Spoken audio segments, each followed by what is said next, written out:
So I think for our first In The Zone conversation, which you're all welcome to contribute to, by the way, email Macdonald@CalumAM.com, is a post that I saw actually on your Instagram from a little while ago, from the start of Feb, and it was about manning up, and the caption starts, "Why manning up will bring you down." Yeah, and it's really tackling the idea that men just need to get over things and be a man and not talk about difficult things that are going on in life. And I'm sure many of us will relate to it. It's really, I feel, a societal pressure on men to keep things hidden, but I'm sure we're all well aware the longer you keep something a secret, the more difficult the whole situation becomes. And that's very true when it comes to our mental health. So this is such a damaging stereotype or pressure that is put on men to be hush-hush and not speak out when things are difficult.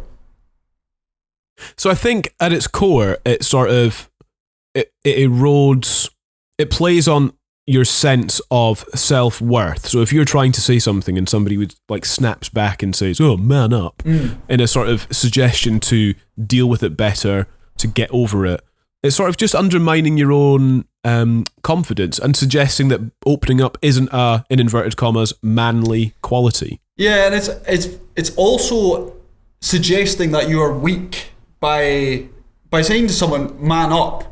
It's suggesting that you're currently being weak by, struggling with whatever issue, or maybe you have spoken to someone about whatever's going on and they tell you man up. That's them basically demeaning you, saying you're showing weakness just now, and the way you can deal with this weakness is by manning up and getting over it.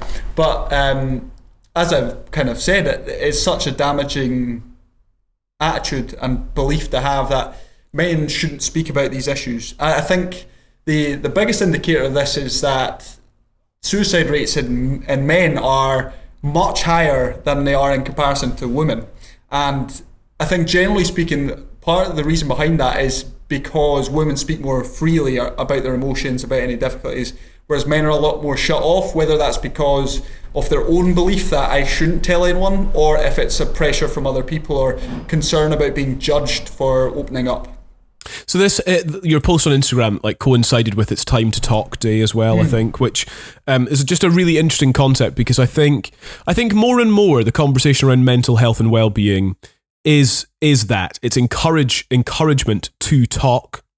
And I wonder if we feel equipped enough with the actual practical skills to know how to do that, or perhaps even me saying that makes it sound overcomplicated, and actually talking is a lot easier than perhaps I've just like suggested it might be. Yeah, and if I look back to a few years ago, like even with close friends, there was maybe a few I would speak to, like yourself, who I'd speak to a little bit more openly, but even still I would still be quite reserved. And that's, I think, generally because we don't grow up cultivating that idea that we should speak out, or we should, like as a teenager, how many times would you speak to your friends in school about, what was going on? If you're really struggling, if you were feeling upset or you were having some issues, would you go to your group of pals in school and open up to them and be like, "Hey, this is what's going on, I really need help"?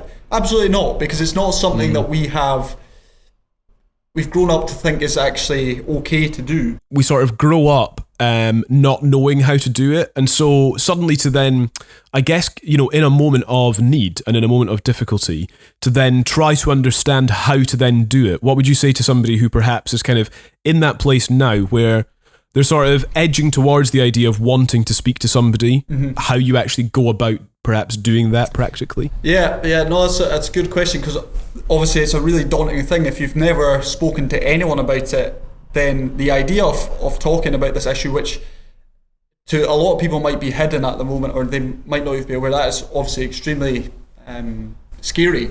So there's a few things I would recommend. The first one would be to first have a look at the people in your circle, so friends and family, and see if there's anyone who you know who can maybe relate to the issues you're having.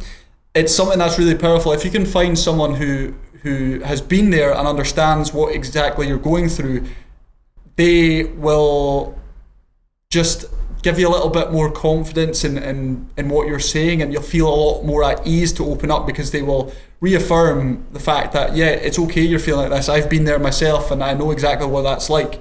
So that would be my first suggestion. The second one would be, once you've found this person, send them a text or a wee heads up. We all know it's a lot easier to send a text or an email than it is to open up in person. Now, that's not to say I don't think you should have that initial conversation via text or email, but just a wee heads up to be like, look, there's something on my mind that I need to, or there's something I need to talk to you about.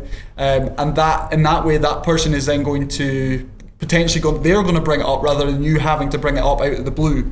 So they already have advance warning that, there's something that you need to discuss.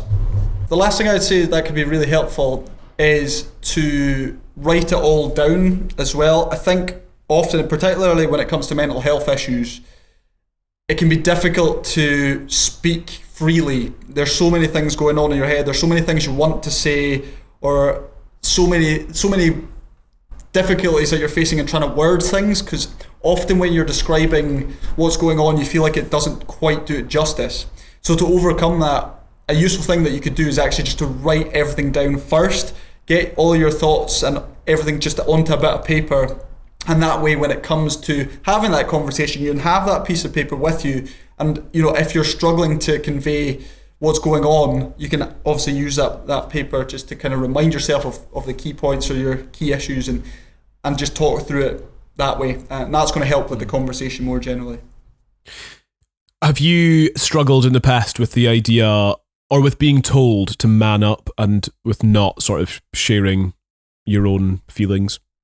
Yeah, 100%. So when I was 19 and I was struggling with my mental health, but I was under the impression because I was 19 and I was a man and I was strong and I didn't need anyone's help. I could do this all myself. Chatting about your emotions and your feelings, that was for women. Like, men don't do that sort of thing. You just man up and you get on with it. And that was really detrimental actually for my health, mental health in particular. As I mentioned, the longer you keep something a secret, the worse it tends to become. And that was definitely the case. And eventually I got to the point where I just felt like I could no longer keep it a secret. But that pressure firstly, the attitude I had about being a man and, being strong and dealing with every obstacle that comes my way, that stopped me, that prevented me from sharing in the first place. There's also that societal pressure as well, which contributed towards, that kind of formed that attitude in the first place, I would say. So yeah, that was a huge detriment, and I kept things hidden for the best part of 2 years before I eventually spoke out. And speaking out is undoubtedly the best thing that I ever did for my own mental health. That is such an uplifting message, I think, as well, because because I think it's fair to say, and we can take this out if it's not, but I think, like, looking back, the sort of the difference in you, if I may, look in from the outside, is really noticeable. That actually, like, where you were a few years ago versus where you are now, feels to me, looking in a little bit from the outside, yeah, like there's quite a big contrast there, actually. Yeah, definitely. It's a strange thing to say. It's quite a strange concept, but it was something I actually posted about on my YouTube. You can check that out later. Link in the description of this video as well, by the way. I did a video on why I'm glad I had depression. And for a lot of people, that seems like a strange concept. Like, why would you be glad you had a mental health issue? But as you say, like, the development of my own character and my kind of what I stand for, that's all kind of changed. My understanding of mental health and mental health issues has definitely grown as a result. And in fact, I wouldn't be doing the work I do if I hadn't gone through that experience. So although obviously it was a horrible experience and not something I would ever want to revisit, there's huge positives that have come from that. But there you are. Let's get rid of this weird concept of manning up. What a load of old rubbish that is. And actually open up. And don't be afraid and don't be shy to speak and to say things and to have those conversations. However difficult they may feel at the time, they will always be worth it. Thank you so much. I hope you enjoyed that video. Please subscribe. Please give us a little thumbs up. Leave your comments down below as well. Let me know what you thought of this interview. Maybe tag in a friend who might enjoy it as well. We would love it if you could do that. Please, please, please subscribe to this YouTube channel as well. And if you'd like to experience the podcast as a whole, the entire episode, then make sure you click the link down below and come over and join us for the podcast as well. Thanks for sticking around. I really appreciate it. Speak to you soon.